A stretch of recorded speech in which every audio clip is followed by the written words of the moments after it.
the early signs were not promising. The White House on Wednesday contradicted Tillerson's overture.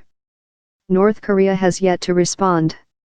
His administration has pursued a policy of maximum pressure and engagement, with the overwhelming emphasis on pressuring Kim Jong-un's authoritarian government through economic restrictions and diplomatic isolation to compel it to negotiate away its nukes.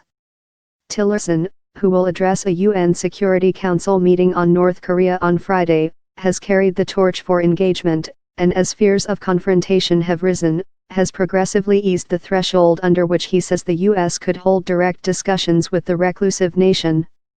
He called it unrealistic to expect it to enter talks ready to relinquish a WMD program it invested so much in developing, although that remained the ultimate goal. On Wednesday, the White House conflicted with Tillerson's offer of talks without preconditions. A National Security Council spokesperson said that North Korea must not only first refrain from provocations but take sincere and meaningful actions toward denuclearization. The spokesperson, who was not authorized to be quoted by name and requested anonymity, said that given North Korea's most recent missile test, now was not the time for talks.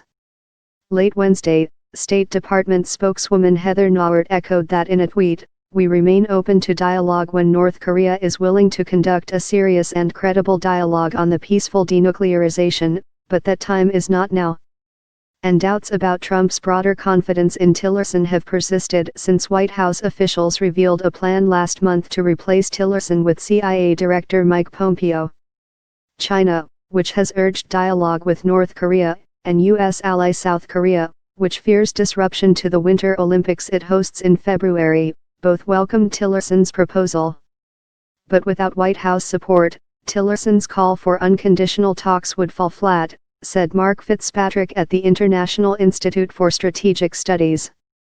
A skeptic might say that at least he wants to show the U.S. is trying diplomacy, so as to make any future military action more justifiable, Fitzpatrick said. Patrick Cronin, an Asia expert at the Center for a New American Security think tank, said the Trump administration has played hardball in trying to convert pressure into diplomatic opportunity. But so far, North Korea hasn't been willing to engage.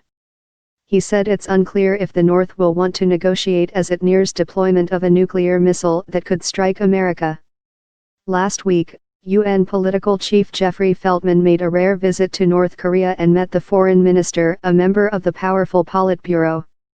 Feltman, a former U.S. diplomat, said senior North Korean officials told him it was important to prevent war. He said he urged them to start talking about talks, a commitment he didn't get.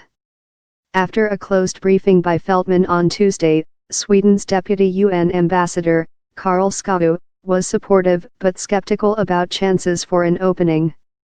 "There's nothing that was said that left us less worried than we were before," Skau told the Associated Press.